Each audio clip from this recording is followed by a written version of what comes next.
प्रेम से बोलिए श्री सत्यनारायण भगवान की जय। आज के दिन श्री सत्यनारायण भगवान की कथा पढ़ी अथवा सुनी जाती है।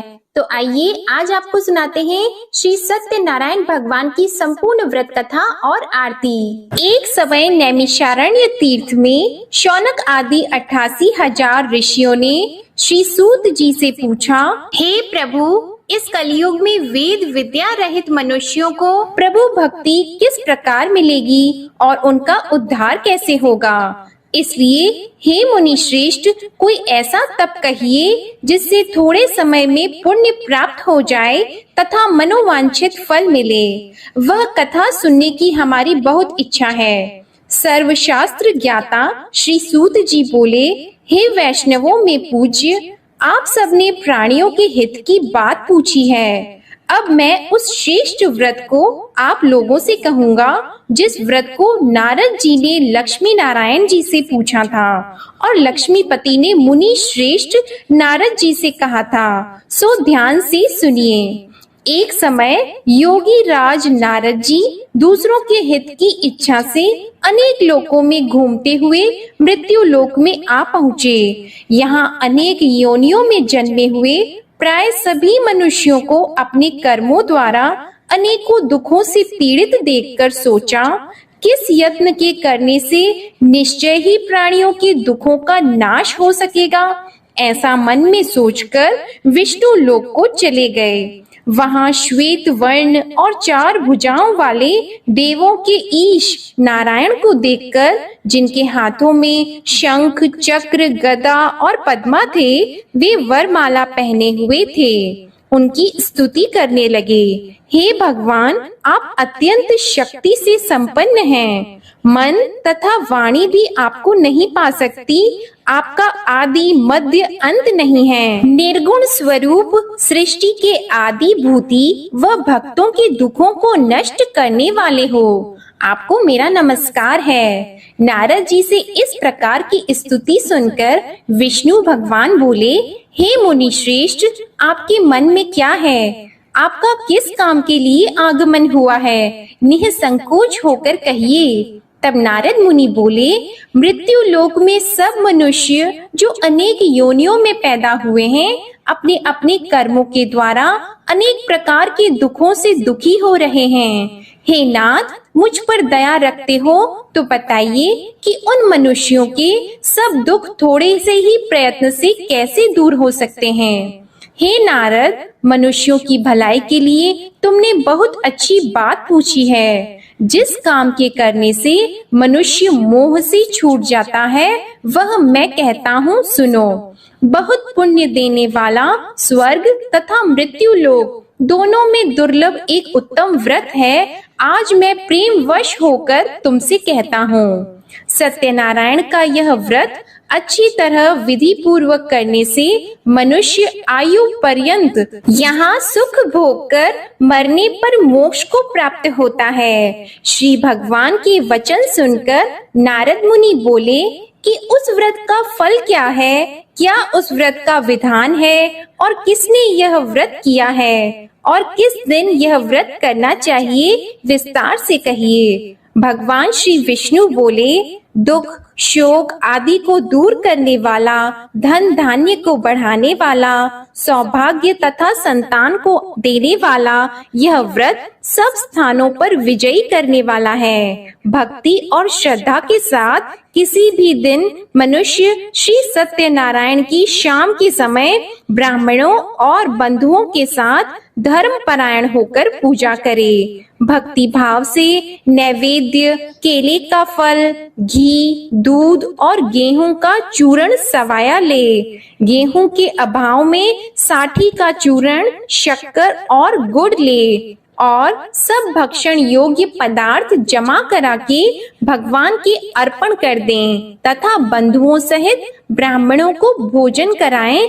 इसके पश्चात स्वयं भी भोजन करें। नृत्य गीत आदि का आचरण करके भगवान सत्यनारायण का स्मरण करते हुए समय व्यतीत करे। इस तरह व्रत करने पर मनुष्यों की सभी इच्छा निश्चय ही पूरी होती है। विशेषकर कली काल में भूमि पर यही मोक्ष का सरल उपाय है। इसके प्रसंग में सूत जी बोले, हे ऋषियों, जिसने पहले समय में इस व्रत को किया है उसका इतिहास कहता हूँ, ध्यान से सुनो। सुंदर काशीपुरी नगरी में एक अत्यंत निर्धन ब्राह्मण रहता था। वह भूख और प्यास से बेचैन हुआ नित्य पृथ्वी पर घूमता था। ब्राह्मणों से प्रेम करने वाले भगवान ने ब्राह्मण को दुखी देखकर बूढ़े ब्राह्मण का रूप धर के उसके पास जाकर आदर के साथ पूछा, हे विप्र, नित्य दुखी हुआ पृथ्वी पर क्यों घूमते हो? हे श्रेष्ठ ब्राह्मण, यह सब मुझसे कहो, मैं सुनना चाहता हूँ। ब्राह्मण बोला, मैं निर्धन ब्राह्मण हूँ, भिक्षा के लिए पृथ्वी पर फिरता हूँ। हे भगवान, यदि आप इसका उपाय जानते हो तो कृपा करके कहो। वृद्ध ब्राह्मण बोला कि सत्य नारायण भगवान मन वांछित फल देने वाले हैं, इसलिए हे ब्राह्मण, तू उनका पूजन कर, जिसके करने से मनुष्य सब दुखों से मुक्त होता है। ब्राह्मण को व्रत का सारा विधान बताकर बूढ़े ब्राह्मण का रूप धारण करने वाले सत्यनारायण भगवान अंतर्ध्यान हो गए। जिस व्रत को वृद्ध ब्राह्मण ने बताया है, मैं उसको करूँगा, यह निश्चय करने पर उसे रात में नींद भी नहीं आई। वह सवेरे उठकर सत्यनारायण के व्रत का निश्चय करके भिक्षा के लिए चला गया।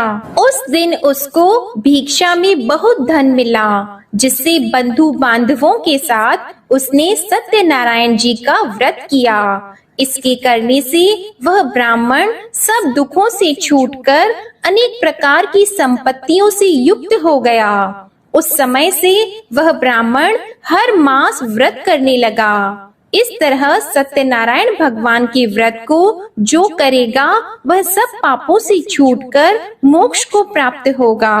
आगे जो पृथ्वी पर सत्यनारायण का व्रत करेगा वह मनुष्य सब दुखों से छूट जाएगा। सूत जी ऋषियों से बोले कि इस तरह नारद जी ने नारायण का कहा हुआ यह व्रत मैंने तुमसे कहा। हे विप्रो, मैं अब और क्या कहूँ? तब ऋषि बोले, हे मुनीश्वर, संसार में इस ब्राह्मण से सुनकर किस किसने इस व्रत को किया, हम वह सब भी सुनना चाहते हैं। इसके लिए हमारे मन में बहुत श्रद्धा है। सूत जी बोले, हे मुनियों, जिसने इस व्रत को किया है वह सब सुनो।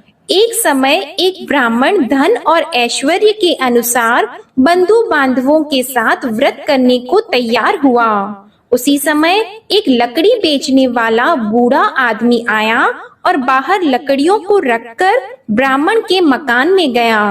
प्यास से दुखी लकड़हारा उनको व्रत करते देखकर ब्राह्मण को नमस्कार करके कहने लगा कि आप यह क्या कर रहे हैं और इसके करने से क्या फल मिलता है, कृपा करके मुझसे कहिए। ब्राह्मण ने कहा, सब मनोकामनाओं को पूरा करने वाला यह सत्यनारायण भगवान का व्रत है। इसकी ही कृपा से मेरे यहाँ धन धान्य आदि की वृद्धि हुई है। ब्राह्मण से इस व्रत के बारे में जानकर लकड़हारा बहुत प्रसन्न हुआ।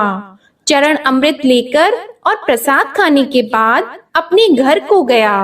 लकड़हारे ने अपने मन में इस प्रकार का संकल्प किया कि आज गांव में लकड़ी बेचने से जो धन मिलेगा उसी से सत्यनारायण देव का उत्तम व्रत करूंगा। यह मन में विचार करके वह बूढ़ा आदमी लकड़ियां अपने सिर पर रखकर जिस नगर में धनवान लोग रहते थे वह ऐसे सुंदर नगर में गया। उस दिन वहां पर उसे उन लकड़ियों का दाम पहले दिनों से चौगुना मिला। तब वह बूढ़ा लकड़हारा दाम लेकर और अति प्रसन्न होकर पक्के केले की फली, शक्कर, घी, दूध, दही और गेहूं का चूर्ण इत्यादि सत्यनारायण भगवान के व्रत की कुल सामग्रियों को लेकर अपने घर गया।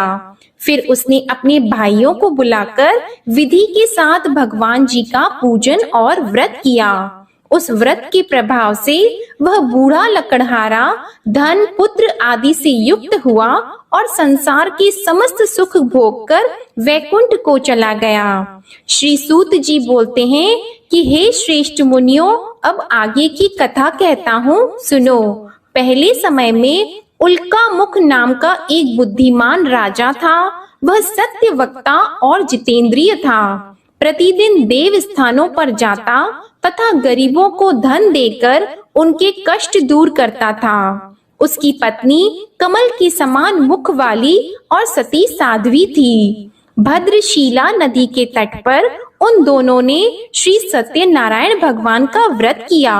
उस समय में वहां एक साधु वैश्य आया।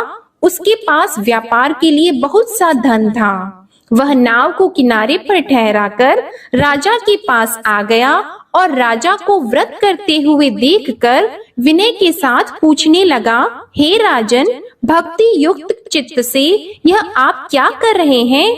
मेरी सुनने की इच्छा है, सो आप यह मुझे बताइए। राजा बोला, हे साधु, अपने बांधवों के साथ पुत्र आदि की प्राप्ति के लिए महाशक्तिवान सत्यनारायण भगवान का व्रत व पूजन किया जा रहा है। राजा के वचन सुनकर साधु आदर से बोला, हे राजन, मुझसे इसका सब विधान कहो। मैं भी आपके कथन अनुसार इस व्रत को करूंगा।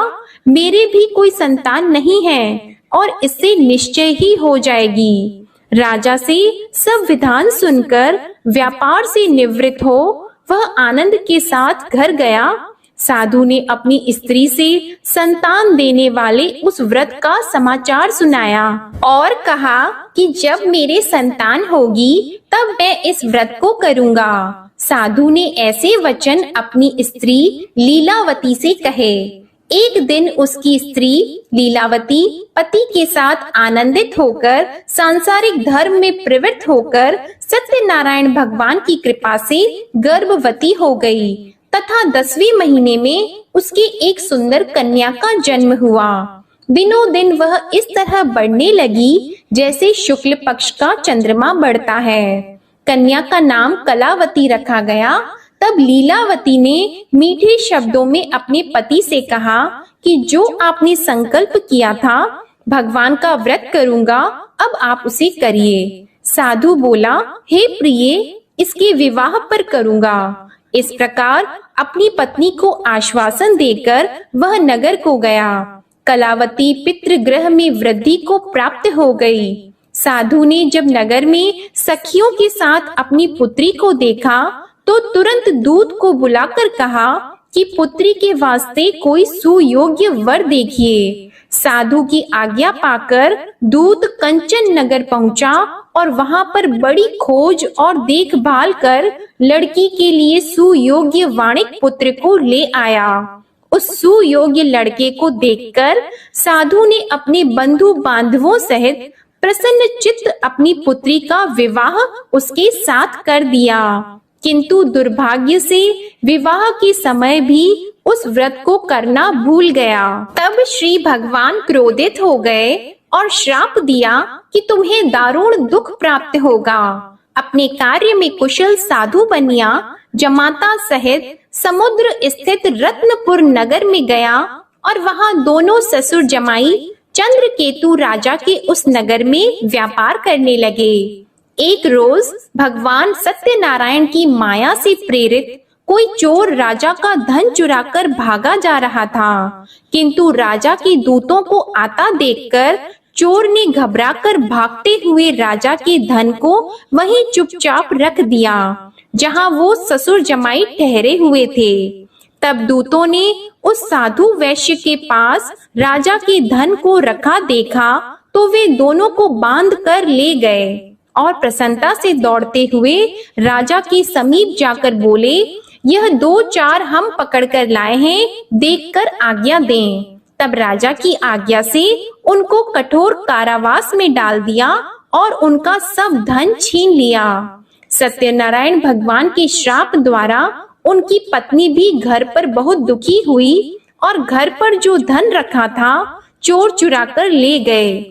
शारीरिक व मानसिक पीड़ा तथा भूख प्यास से अति दुखित होकर अन्न की चिंता में कलावती एक ब्राह्मण के घर गई। वहां उसने सत्यनारायण भगवान का व्रत होते देखा, फिर कथा सुनी तथा प्रसाद ग्रहण करके रात को घर आई। माता ने कलावती से कहा, हे पुत्री, अब तक कहाँ रह गई थी? वह तेरे मन में क्या है?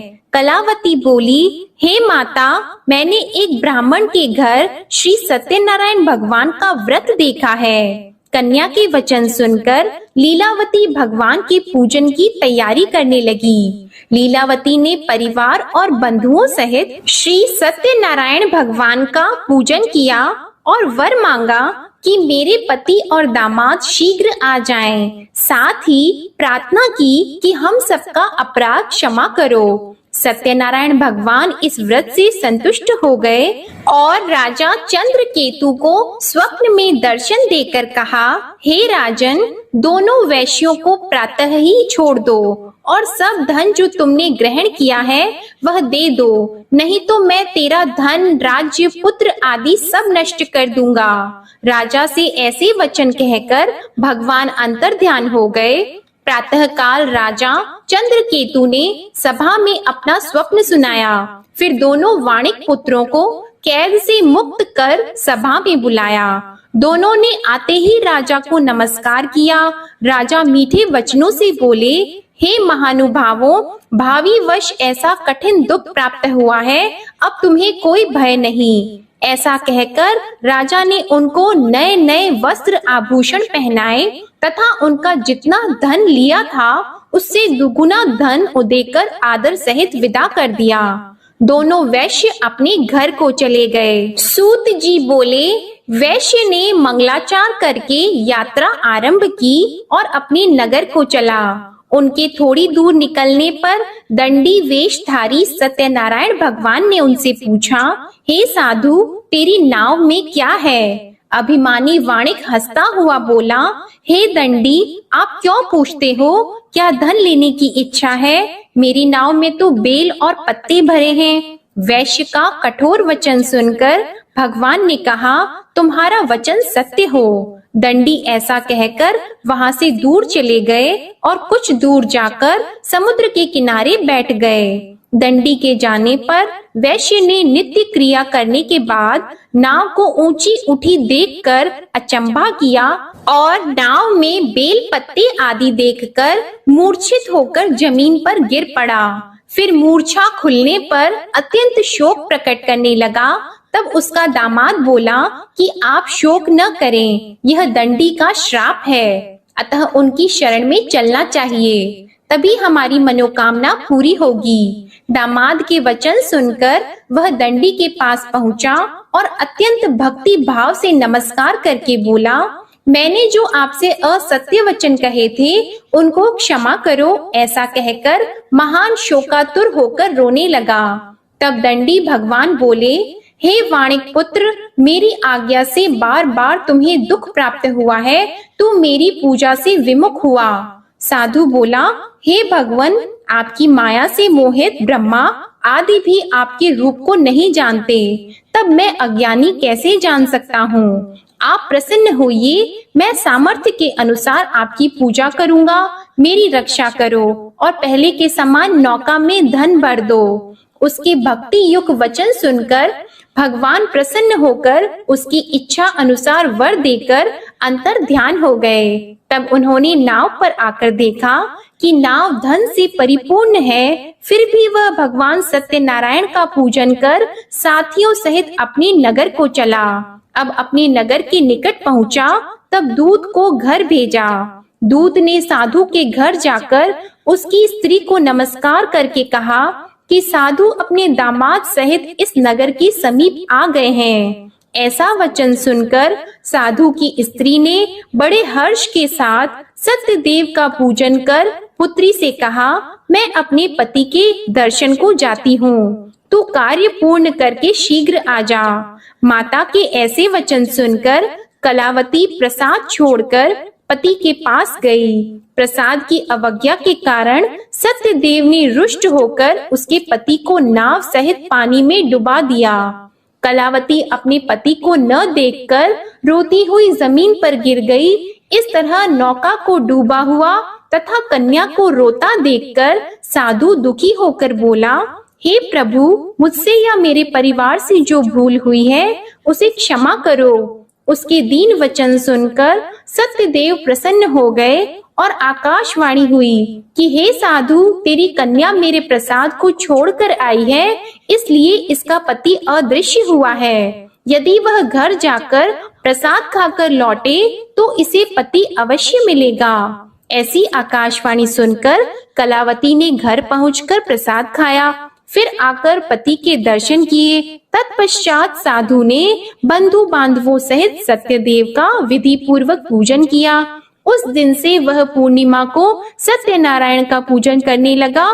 फिर इस लोक का सुख भोग कर अंत में स्वर्ग लोक को गया। सूत जी बोले, हे ऋषियों, मैं और भी कथा कहता हूँ, सुनो। प्रजापालन में लीन तुंगध्वज नाम का राजा था। उसने भी भगवान का प्रसाद त्याग कर बहुत दुख पाया। एक समय वन में जाकर वन्य पशुओं को मारकर बड़ के पेड़ के नीचे आया। वहां उसने ग्वालों को भक्ति भाव से बांधवों सहित सत्यनारायण जी का पूजन करते देखा।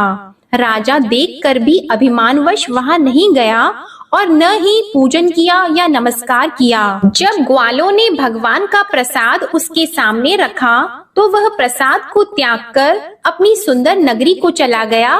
वहां उसने अपना सब कुछ नष्ट पाया तो वह जान गया कि यह सब भगवान ने किया है। तब वह विश्वास करके ग्वालों के समीप गया और विधि पूर्वक पूजन करके प्रसाद खाया तो सत्यदेव भगवान की कृपा से पहले जैसा था वैसा ही हो गया। फिर दीर्घ काल तक सुख भोग कर मरने पर स्वर्ग लोक को गया। जो मनुष्य इस परम दुर्लभ व्रत को करेगा, भगवान सत्यनारायण की कृपा से उसे धन धान्य की प्राप्ति होगी। निर्धन धनी और बंदी बंधन से मुक्त होकर निर्भय हो जाता है। संतानहीनों को संतान प्राप्त होती है तथा सब मनोरथ पूर्ण होकर अंत में वैकुंठ धाम को जाता है। यह सत्य है। श्री सूत जी कहते हैं कि ब्राह्मणों, आपको मैंने सत्यनारायण व्रत की यह पावन कथा सुनाई है। इस व्रत का पालन करके मनुष्य सभी दुखों से मुक्त हो जाता है। विशेषतः कलयुग में श्री सत्यनारायण की पूजा महान फल देने वाली है। इन देवता को कोई सत्यनारायण कहते हैं और कोई सत्यदेव कहते हैं। अनेक रूपों में श्री सत्यनारायण भगवान सभी के मनोरथों को पूर्ण करते हैं। ये सनातन सत्यदेव कलयुग में सत्य व्रत के रूप में अवतरित होंगे। हे श्रेष्ठ मुनियों, जो मनुष्य नित्य इसका पठन व श्रवण करता है, श्री सत्यनारायण भगवान की कृपा से उसके सभी पाप नष्ट हो जाते हैं। प्रेम से बोलो श्री सत्यनारायण भगवान की जय। श्री सत्यनारायण संपूर्ण व्रत कथा समाप्त। अब आप सुनिए श्री सत्यनारायण भगवान की आरती। जय लक्ष्मी रमणा स्वामी, जय लक्ष्मी रमणा। सत्यनारायण स्वामी, सत्यनारायण स्वामी, जनपातक हरणा। जय लक्ष्मी रमणा। रत्न जड़ित सिंहासन, अद्भुत छवि राजी स्वामी, अद्भुत छवि राजी। नारद करत निराजन, नारद करत निराजन, घंटावन बाजी। जय लक्ष्मी रमणा। प्रगट भई कलि कारण, द्विज को दरस दियो स्वामी, द्विज को दरस दियो। बूढ़ो ब्राह्मण बनकर, बूढ़ो ब्राह्मण बनकर, कंचन महल कियो। जय लक्ष्मी रमणा। दुर्बल भील कठारो, जिन पर कृपा करी, जिन पर कृपा करी। चंद्रचूड़ एक राजा, चंद्रचूड़ एक राजा, तिनकी विपत्ति हरी। जय लक्ष्मी रमणा। वैश्य मनोरथ पायो, श्रद्धा तज दीन्ही। स्वामी श्रद्धा तज दीन्ही। सो फल भोग्यो प्रभु जी, फिर स्तुति कीन्ही। जय लक्ष्मी रमणा। भाव भक्ति के कारण छिन छिन रूप धरियो। स्वामी छिन छिन रूप धरियो। श्रद्धा धारण कीन्ही, श्रद्धा धारण कीन्ही। तिनको काज सरियो। जय लक्ष्मी रमणा।